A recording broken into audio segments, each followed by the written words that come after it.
Hello, how are you? Um, I was going to apologize for vlogging again because I just did the other night on my balancing act on one foot. Tonight I'm sat quite comfortably on a chair. Um, I actually did several arm and some inversions tonight and was quite happy. I feel strong and feel quite strong, and that felt really good. Anyway, I'm trying to get back into a routine practice. But anyway, that's not what I want to talk about. I want to talk briefly about stepping outside myself. I've been in a very deep funk, so deep that it was something I couldn't write about. And it's dark in here. And part of it, very familiar, and other parts not so. So I asked for some guidance today to begin to move through this, to alleviate it, to create a positive in my life. I have some things right now. I have two things right now that are scaring me to. And worrying, being afraid of something paralyzes you.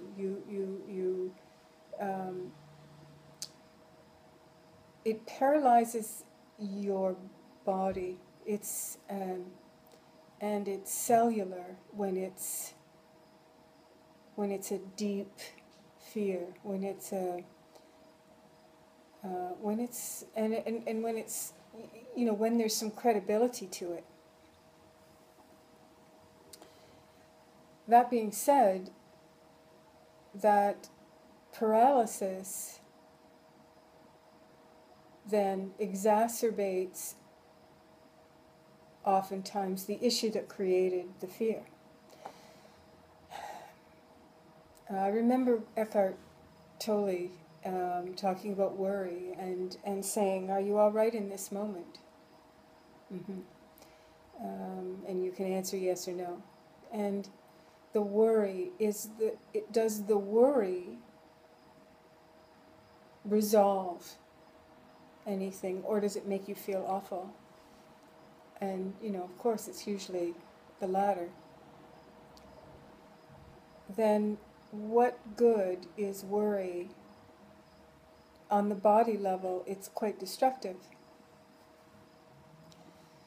So today I thought about stepping outside myself and thought, I need to become the listener of me. I need to become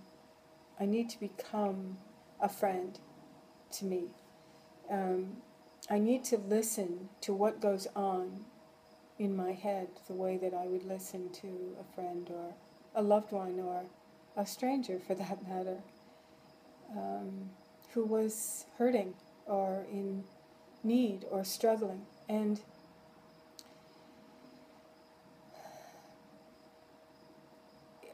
I'm getting to a point where I hear the repetition of my stories and they're becoming old and they're becoming weathered.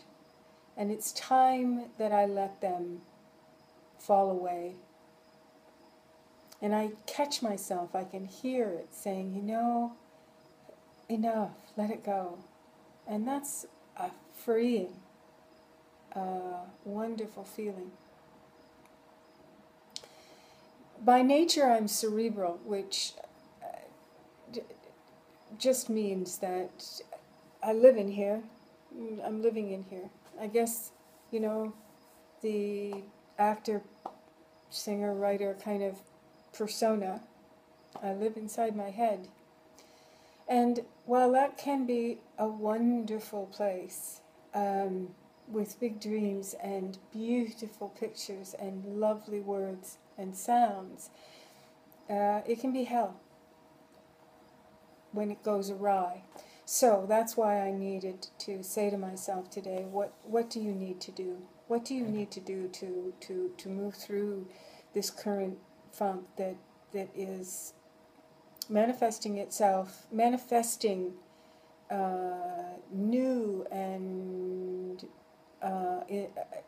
at some level, even more terrifying thoughts and feelings than I have in the past. And so I listened to myself saying things as the watcher and as the listener and as the friend, and it was very cathartic. And I almost immediately was able to let go of some things. So that that was brilliant. And I'm not saying that they're released. I'm just saying that, that some of the deeper ughs were kind of like, oh, okay, that feels a bit better. And so I guess that's what I wanted to share tonight was, if you're in that place of constant negative barrage, where your language, and also our language. I'm going to talk a bit more about language, because our language is not necessarily helpful, and we need to start paying very close attention to the things that we say over and over and over again. It's insidious. These patterns of speech that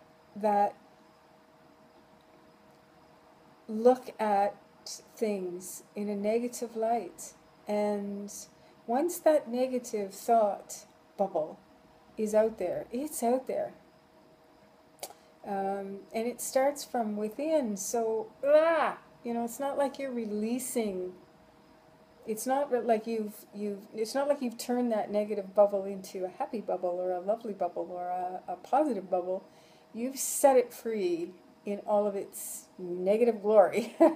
So if it's going on inside, and I'm wow, I can hear it. So I think I'm going to blog a few times and discuss this idea, and write a bit on language and the nature of our speech, and how it condemns us and holds us into patterns that a simple turn of phrase, and I think I've written this before. Even if you don't believe it, start saying it, and the change begins to happen. And if you find that you're out and about and surrounded by it, I guess every once in a while you might have an opportunity to kind of check and say, oh, I don't really, I choose to look at it this way, or I choose to speak this way about something. But hey, it's not, it's you. It's there are people who are working very, very hard, and so just find those people that are, trying to speak the speak, and walk the walk and talk the talk, and move in that direction. Anyway, plenty long enough on this. I don't know if I made any sense whatsoever, but again, two things. If you find your negative space going on in there, and that that inside chatter just beating the crap out of you, step outside and look in as if you were listening to someone in need that you wanted to give a hug to, or to just say, wow, come on, you're lovely, and or if you're not, let's find a way to move you out of this. What do you need to do to feel better about yourself in this moment? And then the other thing, again, and that all goes along with it, is watch that language. I mean, be the watcher, be the listener. I've been having horrible ear problems, and I always know when I'm either talking crap or listening to too much of it, because my ears start to get all sore and whatever. So my wish tonight is for observance, that we start observing more as a watcher and not as a judger, but as a watcher, watching what's going on from that place of support and wanting to love and wanting to care for anything that's going on around you. When we observe, we don't engage, we just watch. And when we observe with patience and love and the desire to simply support, then we're moving into, you know, a, a, a, a detached kind of wonderful separateness, allowing things to go on as they will, and you know, wishing them all the love and care in the world, and that only comes back into your heart center. Bye. Till tomorrow. Bye bye.